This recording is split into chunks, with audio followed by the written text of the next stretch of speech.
Welcome to the webinar for women in business. I'm so excited that you have joined me in this webinar. This webinar is taken from the program Shattering the Glass Ceiling for Women in Business. And in this particular webinar, we will be looking at 3 of the keys to that program: increasing self-confidence, breaking through limiting beliefs, and effectively setting boundaries. And in this webinar, you will learn how to instantly increase self-confidence, how to break through those limiting beliefs, and effectively set boundaries. And you'll do all this without having to invest massive amounts of time, without having to give up control of things that you've already built, and without making changes to what matters to you the most. Hello, I'm Dr. Patricia Suggs, and I'm a business transformation coach. Throughout my career, 42 years now, I've had to overcome these same challenges because I have been in 2 careers that were male-dominated and to this day still are. I went through a lot of these same things that we will discuss today, and over the years I've learned how to deal with them. Doesn't mean that I don't ever have them again, but I have learned to overcome them. My goal is to help 5,000 women in business. Now, the only rule for this webinar is to be present, to listen, take notes if you want to, but just listen carefully without thinking about all the other things that you have to be doing for the rest of the day. Now, this webinar is for you if you're struggling to be successful, or if you haven't figured out yet how to create a successful business, or if you have no process in place for building predictable and reproducible revenue. This webinar is not for you if you're not open to challenging your beliefs about your business, if you think you already know everything you need to know, and you're not willing to invest in yourself or in your business. Now, throughout my career, I've done a lot of things right, made a lot of good choices, good decisions, but throughout that career, I also did a lot of things wrong, things that hurt me in my business and personal life, but thankfully I was able to learn the techniques and learn how to overcome those. I learned the hard way how low self-confidence, having limiting beliefs, and not having set boundaries affected the growth of my business. And you get to cheat a little today and see the easy way.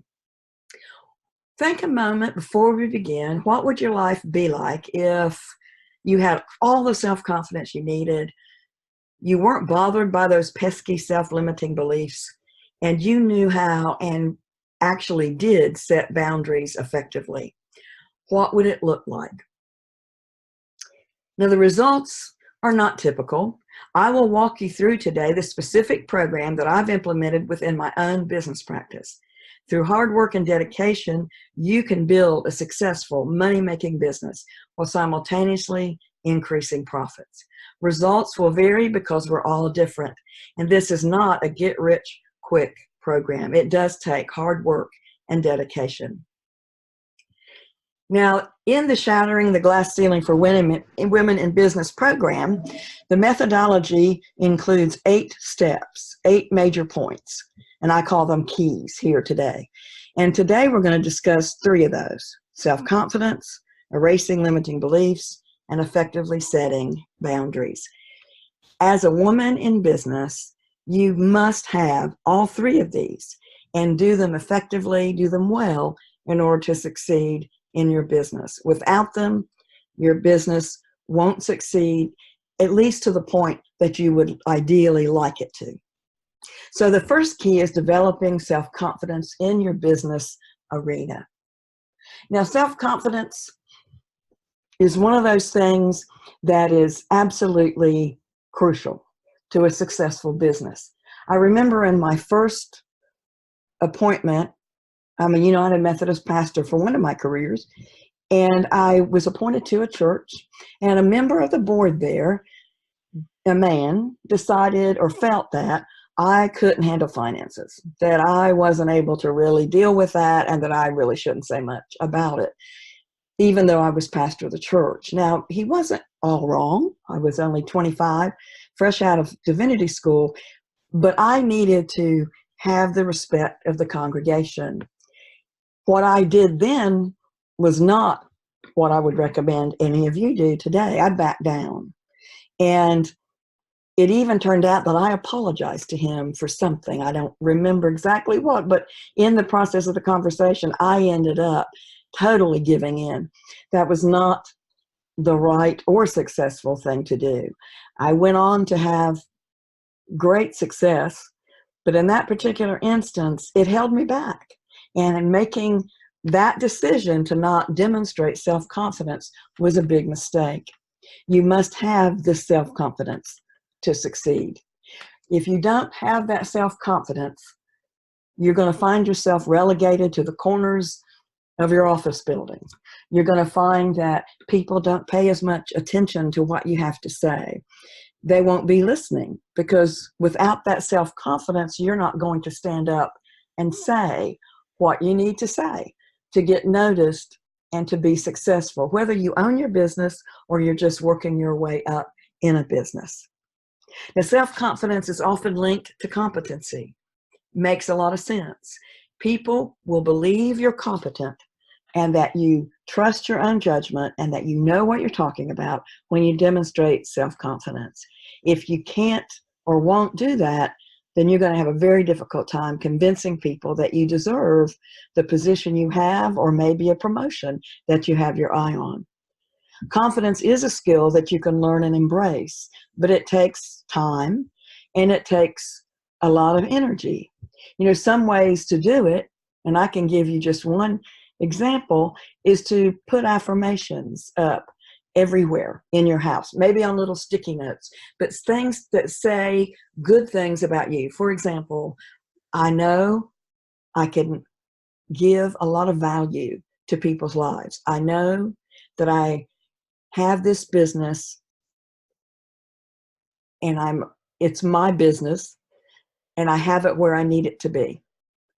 This is something I can do. I do it regularly, and I can demonstrate to others that I can do it. Whatever you want to put up on those little stickies, it would be good to have them so you get up every day seeing those and repeating them to yourself throughout the day.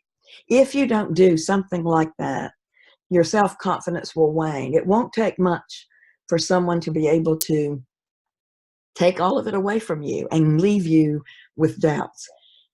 And I have a wonderful example for you. Just not 2 weeks ago, I went through the same thing. It reared its ugly head again, this negative voice where I don't have the confidence, and I allowed what someone else was saying to me to just get under my skin, and I started believing it.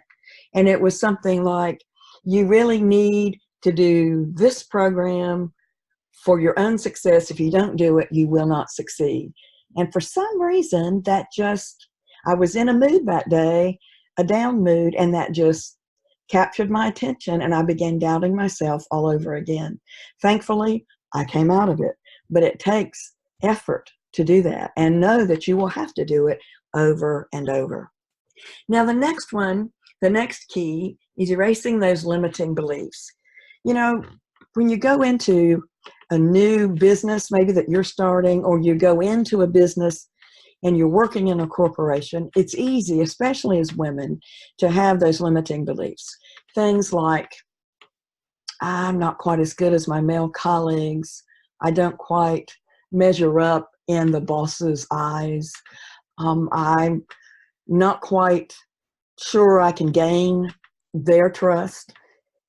For example, in my own life, I would have things like, ideas go through my head like, well, they probably would prefer a male pastor to a female pastor, and they probably aren't going to really give me the respect that they give a man, and they'll probably be glad when I'm gone and they have a man. I mean, I had all these thoughts going over and over in my head, and that really does begin to affect your own confidence. All of these are linked together, and without that basic self-confidence, these limiting beliefs can really come in.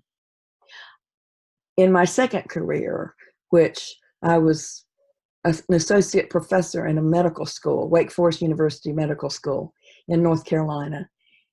And I remember as I went in there, and it again, it's totally male dominated. I went in with a PhD, and of course, MDs are more valued there, unless you're in certain occupations like pathology or some of those.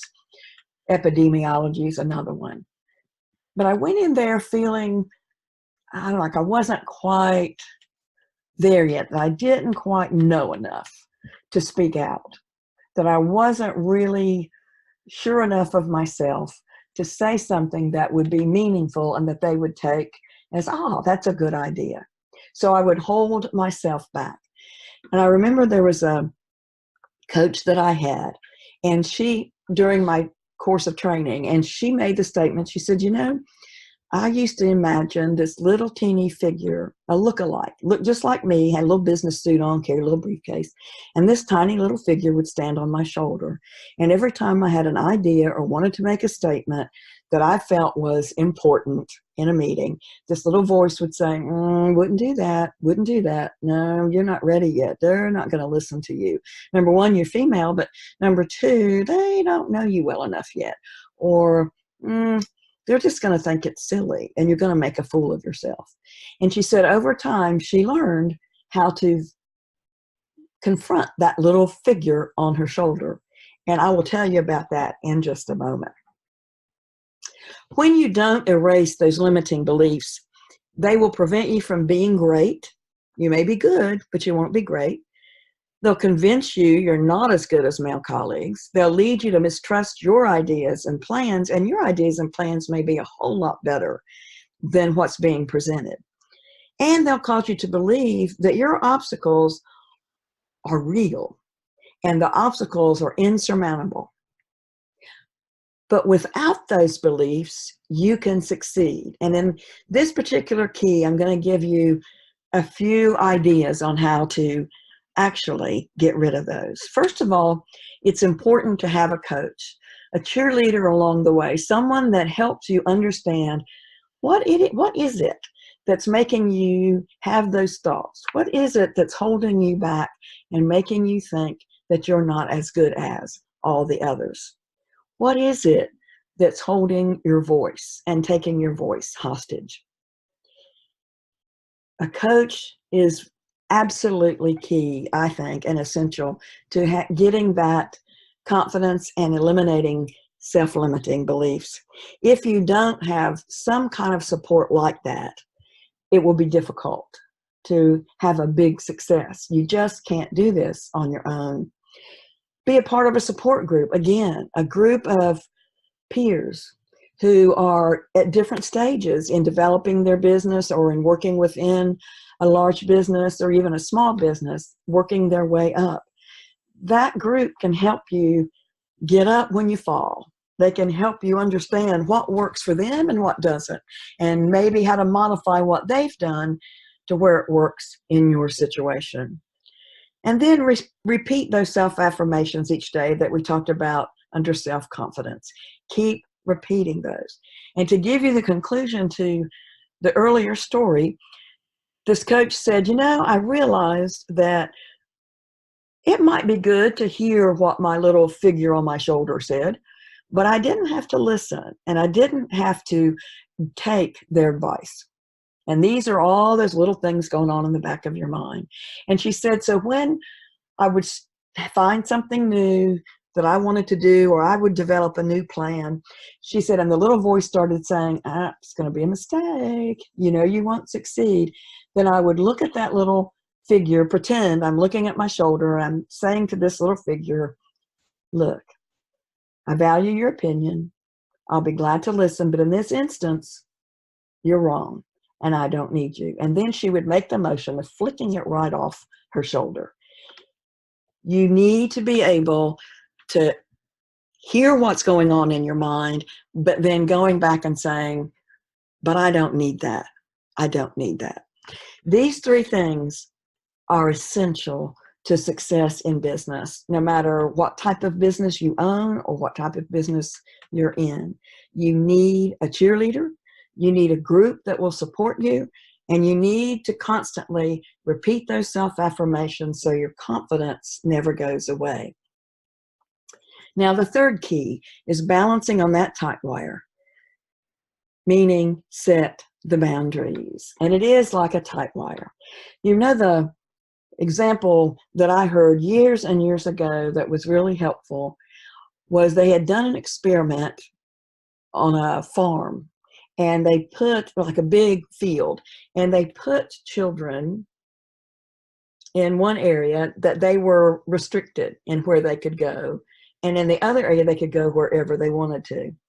The ones who had no boundaries were more fearful. They weren't sure what to do or where to go, and they ended up getting in more trouble.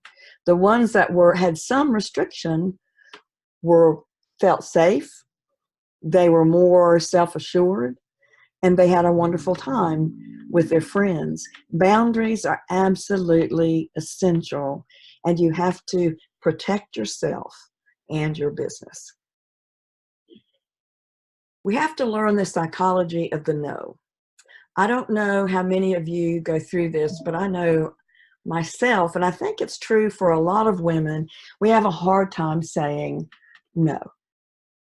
We just feel like we have to say yes to everything. So when somebody asks you to be on a committee, oh, sure, I'll do that. Or somebody asks you to be on a board, oh, absolutely. In fact, I got myself into trouble doing just that when I was in the medical school. Every time there was a committee, every time there was something that needed to be done, I'd raise my hand thinking that I was helping myself. I was getting noticed. People would see I was a team player. But what it really did was it took away from my central focus and what that should have been. And that should have been writing grants, developing curriculum, doing trainings, offering all kinds of new programs. And I didn't have time when I was spending all my time in meetings for committees and doing jobs for different boards and agencies. It's a mistake to say yes to everything. And you will have to say no to things that you find are very important. But at that particular time, you've got to weigh it against what is most valuable to me and to my business, or to the business that I'm in. Is it being on those things, or doesn't mean you can't be on anything, but is it being on everything that comes along, or is it focusing in a laser-like fashion on the job that I need to be doing? And that's where we, many times, I think as women, go off the track.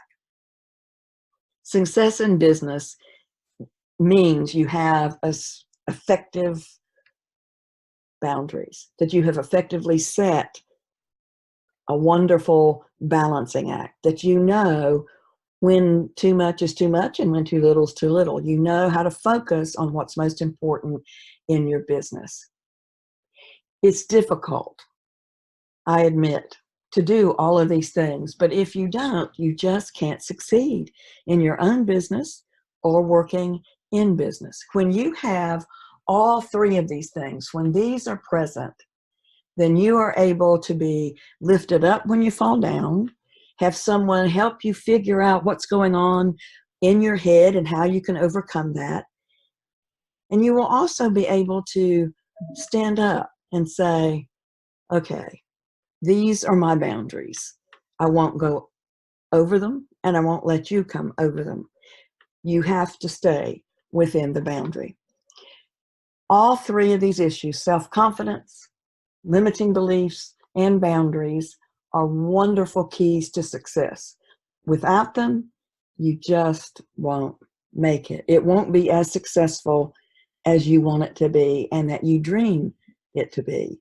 Your professional life is so important, and I want to have an opportunity like I'm doing today, and I hope this is adding value, because that's what my passion is to add value to all of you women who are in business, own a business, but who just need an encouraging word. You need some help along the way, and I want to be there to be that help. So if you have any questions, this is the question I will ask you. Are you hesitant to ask for help? And I hope that your answer is no, because you can book a call with me anytime. On the screen, you will see the address, and all you do is plug that in, that web address, and you can make an appointment to speak with me, and it's a free call. And I will talk with you and just look at strategies, and help you in any way that I can. I want to add value. I want to be there for you. So I appreciate you taking the time to listen to this webinar and to watch the slides. And I look forward to meeting you one day and hope that I can be of help. So you have a wonderful, wonderful day, and hopefully I will see and talk to you again. Thank you.